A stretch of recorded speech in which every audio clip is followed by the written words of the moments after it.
días. El día de hoy les voy a traer una segunda lección, una lección nueva de diseño web. ¿Qué vamos a hacer el día de hoy? El día de hoy vamos a trasladar un diseño previamente desarrollado en Dreamweaver o en Photoshop o también en Fireworks y llevarlo a Dreamweaver y construir su estructura a través del uso de divisiones. El primer paso para comenzar a trabajar divisiones y CSS en Dreamweaver es tener un diseño previamente generado, el cual, como comentamos, puede ser en Photoshop o en Fireworks, cualquiera de las dos opciones. Necesitamos tener ya las posiciones finales de cada uno de los objetos para poder conformar la estructura. En este caso, yo tengo una página conceptual donde tengo 5 elementos arriba, menú, tengo un título, tengo 4 botones en este punto y tengo un footer dentro de un área de trabajo estándar o tradicional. Recuerden que es muy importante tener tanto el diseño como las ubicaciones de cada uno de estos elementos. Voy a regresar a Dreamweaver. Voy a comenzar en este punto. Recuerden que en la lección anterior vimos cómo dar de alta nuestro sitio dentro de Dreamweaver. En mi caso voy a generar un archivo HTML nuevo. Ubiquen el doctype. El doctype me indica que es HTML5 y voy a comenzar generando mi primera división. Tenemos que ver las divisiones como si fueran contenedores, como si fueran cajas, dentro de las cuales voy a colocar cada uno de los elementos que quiero presentar en mi página web. La primera división que vamos a regenerar va a ser a través del menú Insert Div Tag en la parte de arriba. Voy a dar un clic a la etiqueta Insert Div Tag y voy a tener dos opciones para generar esta división. Las divisiones que nosotros vamos a usar es las divisiones del tipo ID. Recuerden que el término ID indica que el objeto se encuentra en el área de trabajo y que tiene una medida y ubicación ya generada. En mi caso voy a comenzar con el elemento principal, que sería el contenedor. El contenedor es la referencia de mi área de trabajo en Fireworks. El contenedor es esta área en blanco que tengo aquí. En el menú de Canvas Size yo puedo ver cuánto mide este contenedor, que sería 980 por 1400 píxeles, 980 de ancho, 1400 píxeles de alto. Con estos datos voy a regresar a Dreamweaver. Voy a generar mi primera división llamada contenedor y le voy a generar una nueva regla CSS.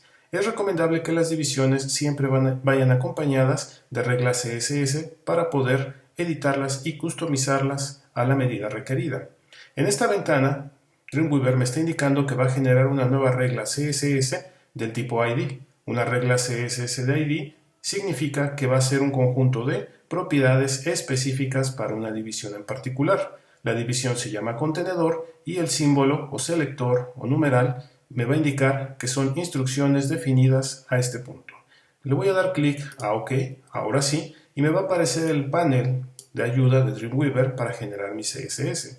Recuerden que el CSS se va a ir escribiendo del lado izquierdo conforme nosotros vayamos llenando estas propiedades. Ahora, la primera característica, a mi parecer, de una división es la posición que va a tener dentro de mi página.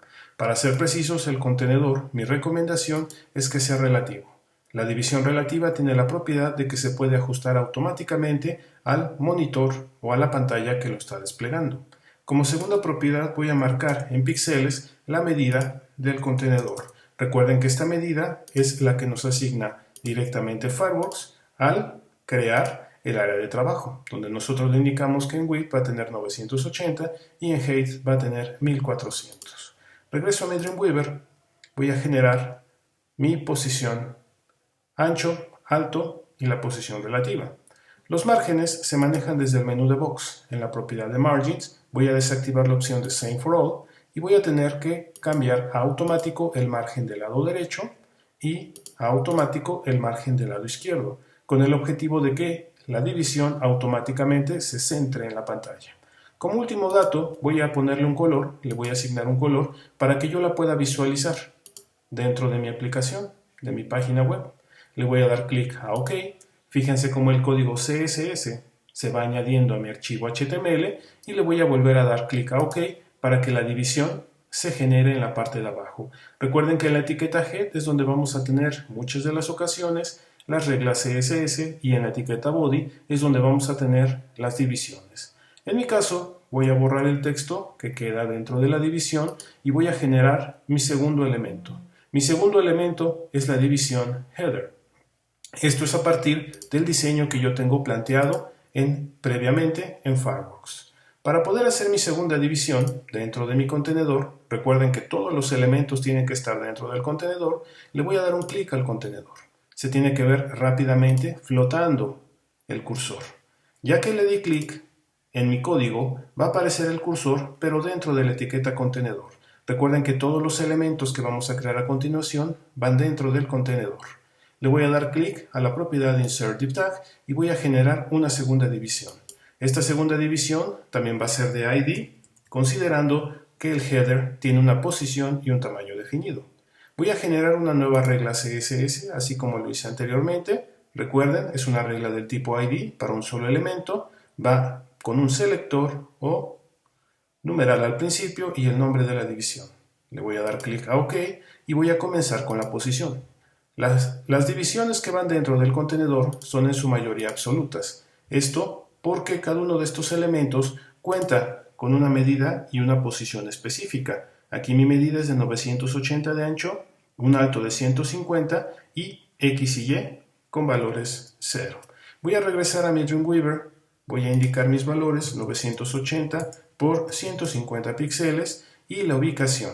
Recuerden que la ubicación, la etiqueta top, equivale a lo que sería el eje de las Y y el left a lo que es el eje de las X. En este caso, las divisiones absolutas cuentan con un ancho, cuentan con un alto, con una ubicación en el eje de las Y y una ubicación en el eje de las X. Para finalizar, voy a generar un color para mi background para poderlo identificar dentro de mi aplicación.